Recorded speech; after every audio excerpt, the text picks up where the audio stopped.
Now.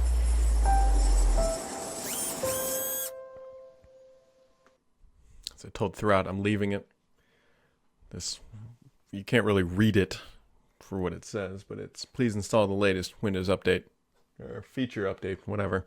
It says pick a time, and I'm passive aggressive, and I don't feel like clicking it because I don't let the machine. I think the time you pull should throughout. pick is October 14th, 2025. I'm not going to What let is the this a computer feature win. update for? What is this? Is this Yeah, when? it's Is probably this one this is an insider box. Oh yeah, because you've let it go for too long.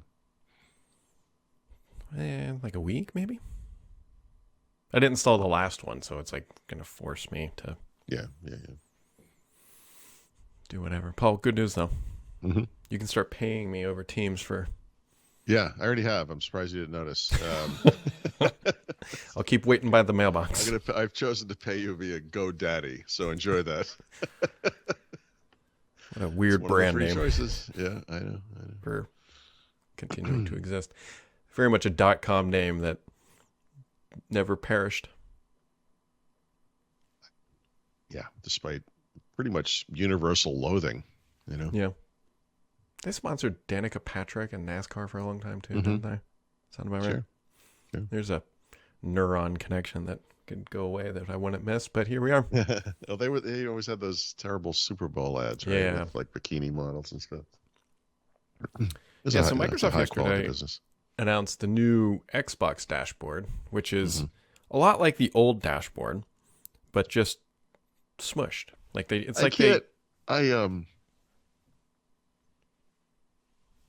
I have a policy. I try not to rip into individuals. I'm finding it hard because I've seen people compliment this change like it's some kind of a seismic, difference from what was in the past. And I'll just say what I said, I don't know, a week or two ago when they were talking about, hey, we got bad feedback from this update, whatever.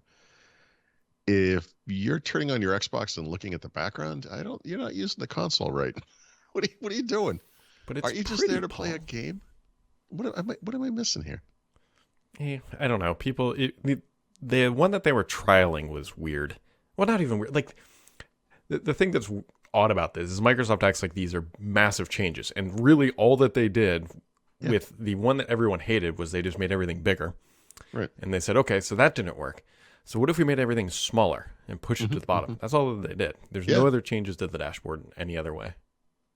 I'm sure it's 117% faster or something. I don't know. It's not HDR. I can tell you that much. Wow. Which that I will ride that into the grave because I was going to say, if you're looking for substantive changes to the architecture of things, that's not happening anytime soon. No, it really just feels like somebody was in Photoshop, held down Control, scrolled the mouse wheel down a little bit, zoomed out, and then. What do you think about this? It's the other one, but like 85%. Yeah, rather than zooming in, they zoomed out just a little bit. Yep. And Eureka moment. Somebody said, "Great, ship it." Yeah, and then they said, "Back away from the Mac. We're going to have someone who knows what they're doing design the next one." You're going to love it when they introduce the dock, too. Actually, it kind of did introduce a dock a little bit with this, because now there's a little, like, selection thing up at the top where there's, like, setting search, a giant Game Pass thing. And, yeah. Are you familiar with the, you're familiar, I know you are familiar with the Xbox Game Bar in Windows 11, right, or Windows 10 probably. Mm-hmm. But there's also something called a controller bar, mm-hmm.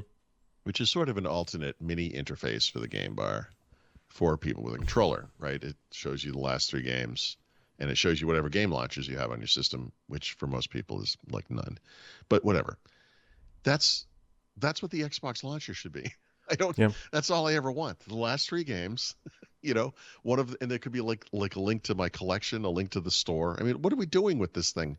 Are people sitting in front of their Xboxes doing stuff with the interface? What are you there for? A good time, Paul.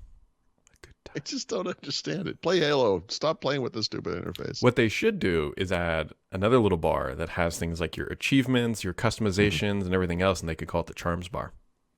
Yikes. Nice. I had to tie that in somehow. I had to. No, it's not. Honestly, that's not a horrible idea. I mean, Edge interfaces came up in Windows 8 because, we thought everyone was going to be touching the screens, right? Mm-hmm. So maybe that's not exactly the right interface, but something controller. It's sort of what I just said, the controller bar thing. I mean, why not have an Xbox Game Bar style overlay on top of whatever you're doing? Yeah. Wouldn't you rather look at an animated, I don't know, game intro thing rather than whatever stupid picture you picked? Well, you Your know what game we backdrop? probably don't want to look at based on the reviews that dropped yesterday is Redfall. Oh, Yikes. really? Oh, I haven't Oh read it God. yet. No, Okay, this yeah. one's Really? bad. Like, Huh. go look at now. Granted, I haven't played it, so maybe I should Mhm. hold judgment, but I don't think I'm gonna need to because I can go play it on Game Pass for free, which is Is great. this? I was just okay. So it's a Game Pass title. All right. Yeah. So see, when you know something could be bad, what you really want to do is stream it.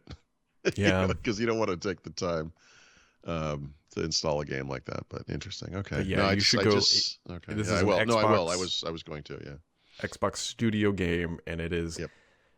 universally being appraised as a dumpster. Like bad. Well, I mean, at some point, Microsoft, like any game studio, like Netflix, is going to have to start putting out some duds, right? They've had a good run.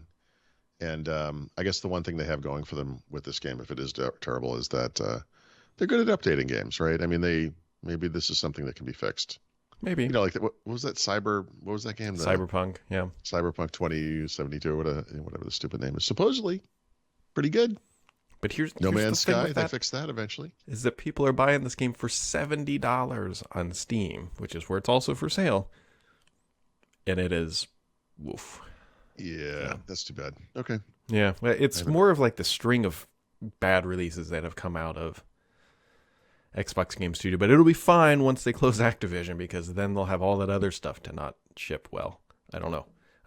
There's a monumental amount of pressure now to ship Starfield in a perfect state because that's Yep. You know what they should do, Brad, is delay it for a year. Hire 343 Industries to just take it over.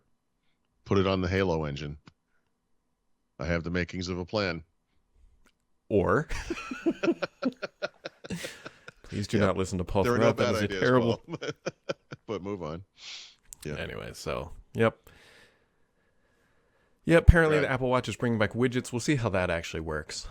So There's something momentous is not the right term, but there's something actually insane happening with Windows right now that I'm going to have to write about today. But it's just, this is only half formed in my brain. But do you remember that whatever the last Tuesday was last month? So last Tuesday, I guess, a week ago today, they released a preview update of the next, cumulative update for Windows 11, right? And the only visual thing that's in the interface that people would notice is there's a thing in Windows Update that says get the latest updates as soon as they're available. yes. And you turn it on. Do you know why that really exists? This is the thing that just came out. No, I did not. No, I didn't either. I just read it this morning. They're going to start A/B testing in stable.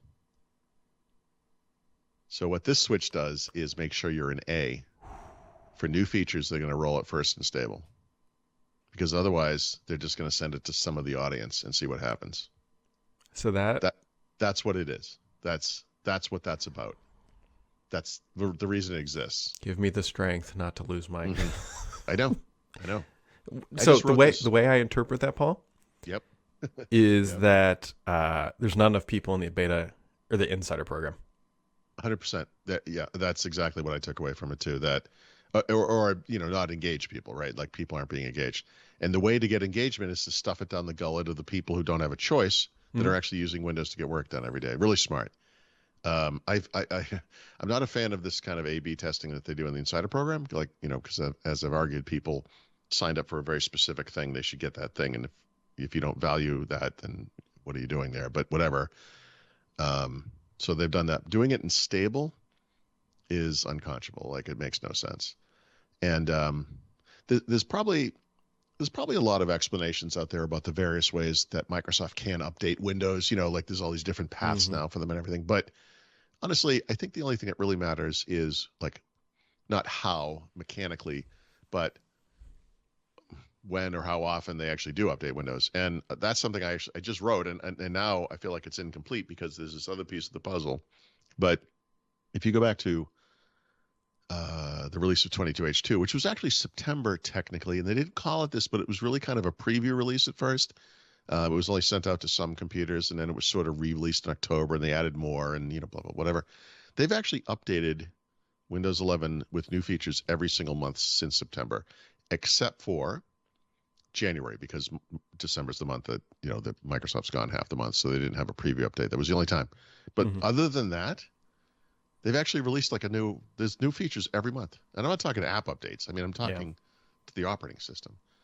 And continuous innovation, they call it, That's like I call it something else. Maybe not appropriate for the YouTube, but it arrives partial insanity would be. Rationalized insanity. Yeah. Anyway, so it's getting worse. I mean, I keep thinking I try to. I think like a lot of people, you try to kind of cope with whatever reality is. It's like, okay, I wish it was better, but like this is the new reality. And like every time I think I've gotten to the point where I'm like, all right, look, I'm not 100% on board with this, but at least I understand it. I read something like this, and it's like, are you kidding? And of course, no, you're not kidding. No, they're going to do it. Brad, I mentioned this in an article yesterday. Your company makes Start 11, obviously, window blinds, and there's a compelling case to be made. Although you guys can't change every interface in Windows. Like you can't make the settings app in Windows 10 look like the settings app in Windows 11 or whatever. But Windows 10 is not going to be updated for 2.5 years. 2.5 years, Brad. Yeah. Start 11 on there, Windows blinds, make it look the way you want it to look, and just ride it out. There's a compelling case to be made. No, there really is. I might write that as a blog post for our own company site. Thank you for that idea, Paul Thurrott. I appreciate you. Well, no, I mean, it's if I wasn't, I'm in the industry. I have a Windows 11 book. I have, the podcasts, and I've got the site I write, whatever. I can't do what I just described. Like I can't. No. And I totally get that. But for the people who are out there saying, I don't want things to change. Yep. Windows 10 22H2 gives you 2 years of. They just made a promise. Yeah. We're not going to change it. That's actually fantastic. I never even thought of that, but you're right. That's a really interesting proposition. Like, and this is the thing, they're just changing stuff arbitrarily in a product people are using that they're not there. They're not enthusiasts. They're just using it to get work done. What are you doing? Yeah. Like, this other thing, this Windows 10 thing, that's what those people want. Nobody cheers when they have to reboot Windows and there's some stupid new thing on the taskbar or whatever. I turned off search. What is it? Why is it back end bigger? I don't know. It's just throwing it out there. If you're a consumer and you haven't been forced into Windows 11, 22H2 is going to be, you'll be updated with security. Yep. And nothing will change. Two things. I mean, first of all, there's a bunch of people that can't. They're on 7th gen box I'm recording it on. I cannot update to Windows 11. They can't legally or whatever update. Right. But, well, okay. It doesn't look so horrible anymore. The other thing is, if your computer supports Windows 10, even if you upgrade it to Windows 11, it doesn't matter. You could just grab the ISO, install Windows 10, and start over. I mean, you could do this. I mean, there's nothing stopping you. It will be legal and valid and activated and all that stuff. So, I mean, I don't know. It's not a bad idea, Paul Thurrott. Yeah, I know. We'll put that on the cave walls as number 2.